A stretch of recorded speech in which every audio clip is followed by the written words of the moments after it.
What Joe Biden wants to do is pushing us closer and closer to totalitarianism, an authoritarian regime, which ironically is what they accused President Trump of doing. But he did exactly the opposite. We all know that.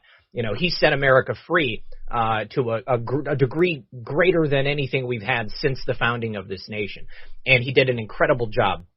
Now, on the note of that totalitarianism, John Brennan actually appeared on MSNBC early yesterday morning, and he stated outright that Joe Biden's plan, his officials, are moving in laser-light fashion to identify and root out political opposition from the population. This is the darkest possible timeline that they're pushing us down. This is 1984. This is Stalinist Russia. This is, East Germany after the war. It's a scary, scary proposition, but here's the thing. It is designed specifically to create a cooling effect. They want to shut us down. They want to stop the opposition from speaking out. They want to pretend that we don't have the rights that are enshrined in our sacred documents, and they want to scare us into essentially going underground. Well, John Brennan, I'm here, buddy, and I'm not going to stop talking. If you want to shut people up, you're going to have to arrest 80 million people. That's just not feasible. That's not possible. We're not going to have the Maoist revolution that I think you people are hoping for. This is, that would require, literally taking every patriot in every state and putting them into a detention camp. And then they can get their re-education schools that they're hoping for. But that plan will never materialize. It's just not feasible, not here in America. Agreed, 100%, man. That's one thing about the Patriots and just American people in general. We're not gonna. I don't see us succumbing to communism or Marxism in any form or fashion. It's always gonna bear its ugly head. But I don't think we're. I just don't see it winning at all ever. No, it's not possible. So, at this point, Trump supporters. They're trying to characterize us as extremists, as terrorists, and it couldn't be farther from the truth. We love our country. We love everything about it, and we just want to see it restored. We want to see everything made whole, and we don't want to watch it go down this terrible path. But I don't believe it's over, okay? And I said in my video yesterday, this is actually, I'll tell the analogy again, just in case anybody here didn't watch the video yesterday. Obviously it's always darkest before the dawn, that old adage, but imagine Christianity, all right, in Jesus' time. Imagine when he was betrayed by Judas, put upon that cross, and nailed to it, and people watched as he died, okay? And then he's gone for 3 days. Imagine the despair in all of those people for 3 days, wrenching their hair, crying, wailing at the sky, thinking that they had been duped, that they had been lied to, that all was lost. And then after 3 days, he rose again. People saw he ascended to heaven, and then people knew, all right? But the people who didn't freak out, the people who kept their cool, and who said, you know what, I'm just going to wait it out. We're going to see what happens. Those are the people with true faith. And I think that's what's going to separate the wheat from the chaff in this particular situation. And I don't want anybody to take what I'm saying and think about it, from the wrong perspective. I am never telling people to just sit back and do nothing, because I think that we need to continue to act. Okay, we have to be active in our communities. We have to make sure that we stand up for our rights and that we continue to lawfully assemble and organize. Because without that, without maintaining this connection between ourselves, continuing to be there, then we will fall by the wayside, and they will be successful in gathering us up. Now, I'm hoping against hope that this is not going to be a long, drawn-out process. But unfortunately, as I am not privy to God's plan, as I am not privy to the machinations of the military and whatever these various compartmentalized, objectives are, I can't tell you when it's going to be. But all I can do is try to be patient and have faith that our people that, truly took the oath to the Constitution that are going to do something about it are going to do something about it. And, I look at D.C., I look at around the country, and I see how many soldiers are out there on the streets, and it is unprecedented. We've never seen a time like this ever in history. And it looks like the left is already turning on Biden. Things are not good for Joe Biden and his presidency. We've got rioting in Portland. We've got rioting in Seattle. JR told me there's rioting in Denver. And they're going after the Democrats. They are destroying the Democrat Party headquarters. Where is the outrage? Where is the outrage mob for these people? Okay, they're the ones throwing Molotov cocktails. They're the ones tipping over cars with children inside. Those people are the terrorists. As soon as I saw that on Twitter last night, I tagged the new POTUS account. I tagged Lindsey Graham and Mitch McConnell, and I said, you guys better get on and denounce this racism and this insurrection before the mainstream media blames you guys. Oh, wait a minute, never mind. And yeah, that's the reality. It's these. So we're no matter what, right?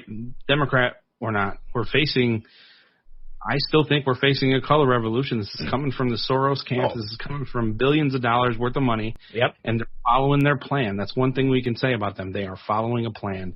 They go for the long haul, dude. Yeah, they're nihilists. They've created this culture of nihilism. These Antifa people care about nothing. They believe that everything around them needs to be destroyed and burnt down and built back to their false belief of utopia. And when that happens, they're going to be looking for leadership because none of them are leaders. Yeah. They're sheep and they're tearing down. They're grazing in the grass. That's all they're doing. Yeah. And they're ripping it up as they go. And let them do it. Let them do it because they can't blame Trump now. And no. Biden will do absolutely. He is incapable of stopping them. Kamala Harris is incapable of stopping Antifa. They are going to do what they're going to do. What this new administration is going to do is just hide it. They're going to keep it suppressed. They don't want nobody to see it. They're not going to talk about it. And, God bless that BG on the scene kid who seems to be everywhere at all times getting his film. I don't know who's funding that guy. I hope he stays safe. I know he was a Trump supporter, at least in the short perspective I saw, but I hope he keeps himself safe because I don't think he realizes that the Trump administration gave those people certain freedoms that the Democrats won't have. If he starts exposing things and he becomes a bigger name, they'll do to him just like they did to you. Yeah. They'll make it totally difficult for him to put his stuff out there, and that's when we know we have trouble. Absolutely. Well, so I see people talking about this in the chat. And to your color revolution thing, I mean, no surprise that Kamala Harris was wearing all purple yesterday. No surprise that Bill and Hillary Clinton were wearing purple. In their minds, the purple revolution was complete. They got rid of the big bad Trump. They can go ahead and take their country back and begin to pilfer that cookie jar. However, I truly do believe that the steal had to be complete. They had to swear Joe Biden in because at that point, the intentions, the full intentions were clear. I mean, they wanted to steal the election. They wanted to completely take over this country. And now that they've done that in name, they believe that it's all good.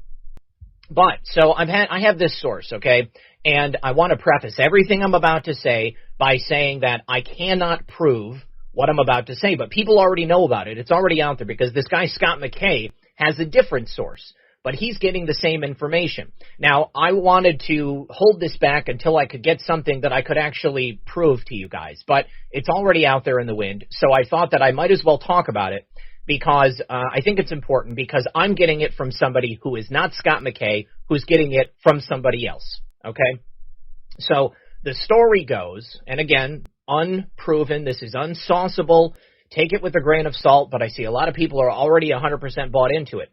The story goes that the United States corporation has been dissolved, okay? And that that original corporation filed for bankruptcy. Now, if you look back at the Trump administration, he spent a lot of money, okay, spent as much money as possible. We already know that the United States government absorbed the Federal Reserve, okay? So that started acting as an agent of the U.S. government rather than as a separate entity. So supposedly The United States Corporation was filed for dissolution through London because that's where it was created. And Joe Biden and Kamala Harris actually were sworn in as the president and vice president of that no longer existing United States Corporation, which leaves, looking good on Foxhole. Thank you, Matt, 1776. And President Trump ran unopposed for the presidency of the actual republic. So what they've done is they've secured something that's fraudulent. It doesn't matter, and it's all going to be revealed. This would mean that there would be another inauguration. I don't know when it's going to be. I don't know the timeline on this. You know, I speculated that with a Biden presidency, you know, maybe this is the 10 days of darkness. Yesterday in my video, I did give that post from my friend Bruno Barking. You know, I don't remember everything, the content of it right now, but there's a significance about the date on the 24th, you know. So who knows? There may be things happening on certain dates. I don't know. You know, everything is speculation at this point. But I know that people are talking about this. They're saying that the United States has been dissolved. The Republic, that would take us back to the Constitution before 1871, and that would make us a sovereign entity. And then, of course, people no longer under the control of London and the Vatican. And, you know, these are all themes that have been talked about by our favorite Anon. And a lot of, you know, just regular Anons have discussed this, and IET specifically did a long thread about the Act of 1871 and the creation of this corporate fiction that was the United States of America, all in caps. A lot of other people have discussed it too. Now, you know, there would be nothing that I would love more than for this to be the truth. And my source is mid-level military. He has given me good information in the past that I've been able to verify. But this is something I can't verify. The only way we're going to know if it's true or not is if it comes to pass.